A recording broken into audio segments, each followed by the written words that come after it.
दोस्तों, यदि आप वरिष्ठ नागरिक हैं या आपके परिवार में कोई भी सदस्य वरिष्ठ नागरिक है या वृद्ध व्यक्ति है तो आज का ये वीडियो आपके लिए बहुत ही ज़्यादा इंपॉर्टेंट है। आज इस वीडियो में मैं बताने वाला हूँ कि यदि माता पिता को उनके बच्चों के द्वारा मेंटेन नहीं किया जाता, उनके बेसिक नीड्स को पूरा नहीं किया जाता, तो वो किस तरीके से उनसे खर्चा ले सकते हैं, उनसे मेंटेनेंस क्लेम कर सकते हैं। जैसा कि आपको पता है कि आज का समय इतना ज़्यादा ख़राब है कि बच्चे अपने माता पिता को शारीरिक और आर्थिक समर्थन के अभाव में घर से बाहर निकाल देते हैं, क्योंकि जो व्यक्ति वृद्ध हो चुका है ना तो वो कोई शारीरिक श्रम कर सकता है और ना ही आर्थिक रूप से बच्चों की कोई मदद कर सकता है, किसी को छोड़कर। तो ऐसी कंडीशन के तहत बच्चे अपने नैतिक कर्तव्यों से विमुक्त हो जाते हैं। उन्हें इस बात की कोई चिंता नहीं रहती कि ये हमारे माता पिता हैं, हमें इनका ख्याल रखना है। तो ऐसे में कानून के समक्ष ये प्रश्न था कि ऐसे वरिष्ठ नागरिकों की रक्षा किस प्रकार से की जाए जिन्हें उनके बच्चों के द्वारा घर से बाहर निकाल दिया गया है या सड़कों पर भटकने के लिए छोड़ दिया गया है।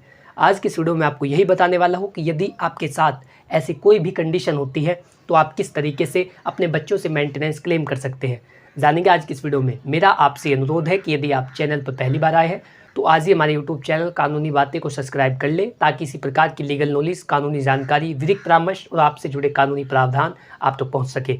चलिए बिना किसी देरी के वीडियो शुरू करते हैं। नमस्कार दोस्तों, मैं सुमित कुमार आप सभी का हमारे यूट्यूब चैनल कानूनी बातें में स्वागत करता हूं। हमारे यूट्यूब चैनल के माध्यम से आपको लीगल एडवाइस दी जाती है। यदि आप किसी भी टॉपिक पर कोई कानूनी परामर्श लेना चाहते हैं तो स्क्रीन पर दिए गए मोबाइल नंबर पर अपनी प्रॉब्लम को व्हाट्सअप कर सकते हैं, जल्दी आपको उसका उत्तर दिया जाएगा। दोस्तों, मैं आपको बता दूं कि वरिष्ठ नागरिकों के लिए सन 2007 में the maintenance and welfare of parents and senior citizen act बनाया गया, जिसे कहते हैं वरिष्ठ नागरिक अधिनियम। जो वरिष्ठ नागरिक अधिनियम होता है उसके तहत वरिष्ठ नागरिकों की भी रक्षा की जाती है और जो उनकी प्रॉपर्टी होती है, जो उनकी संपत्ति होती है, तो उसकी भी रक्षा की जाती है। वरिष्ठ नागरिकों की रक्षा इसलिए की जाती है कि बच्चे उनके साथ किसी तरीके का कोई दुर्व्यवहार ना करें, उनके साथ जानवरों जैसा सलूक ना करें, उनको सड़कों पर भटकने के लिए ना छोड़ दें, उनके साथ मारपीट या गाली गलौज ना करें।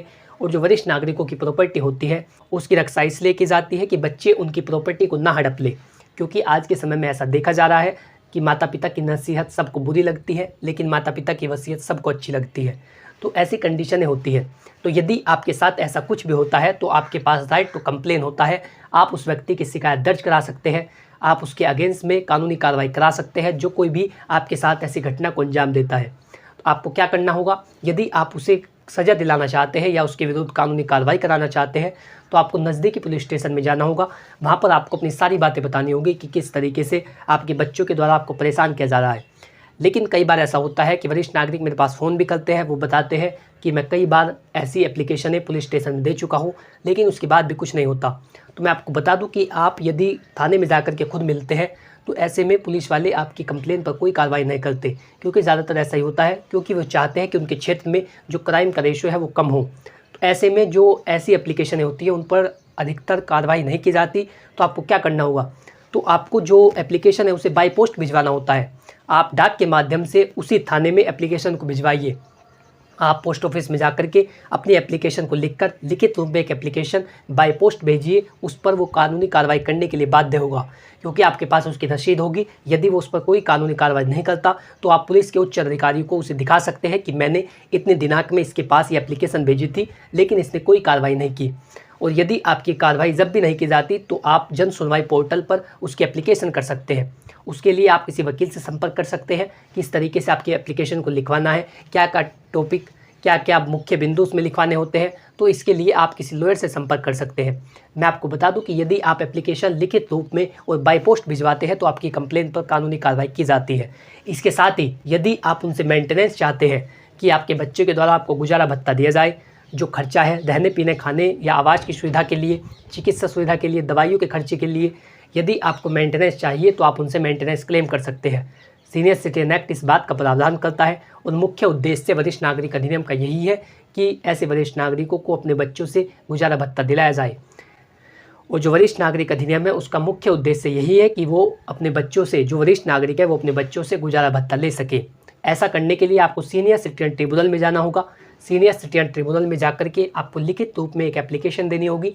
जिस व्यक्ति से भी आप मेंटेनेंस लेना चाहते हैं उसका नाम लिखना होगा, उसके पिता का नाम, कहाँ पर वो रहता है, ये सारी बातें आपको उस एप्लीकेशन में लिख देनी होती है। और सीनियर सिटीजन ट्रिब्यूनल के द्वारा उस व्यक्ति के नाम समन जाते हैं, उसे उसमें बुलाया जाता है। दोनों पक्षों की गवाहियाँ होती है कि तू इन्हें मेंटेन क्यों नहीं करता, ये उससे पूछा जाता है। उसके बाद एक मेंटेनेंस कोर्ट के द्वारा तय कर दिया जाता है और ऐसी कंडीशन के अंदर आपका जो उत्तराधिकारी होता है, बेटा बेटी या अन्य कोई भी जो आपकी संपत्ति को उत्तराधिकार में पाने का हक रखता है, ऐसे व्यक्ति को मेंटेनेंस के लिए ऑर्डर किया जाता है।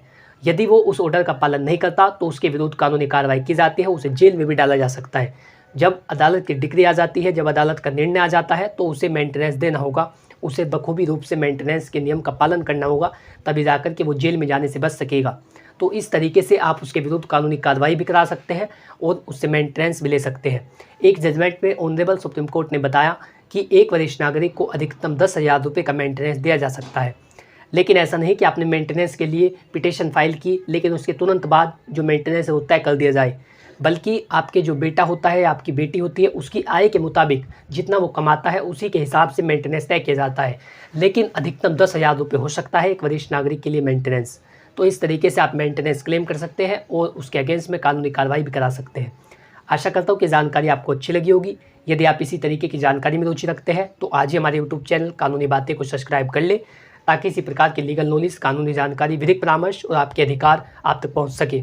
यदि आपका इससे रिलेटेड कोई सवाल हो तो आप कमेंट बॉक्स में लिख करके पूछ सकते हैं, मैं जल्दी उसका उत्तर दूंगा। और इसके साथ ही यदि आप कोई विधिक परामर्श लेना चाहते हैं तो स्क्रीन पर दिए गए मोबाइल नंबर पर अपनी प्रॉब्लम को व्हाट्सअप करें, जल्दी आपको उसका उत्तर दिया जाएगा। Thanks for watching this video. अपना कीमती समय देने के लिए धन्यवाद।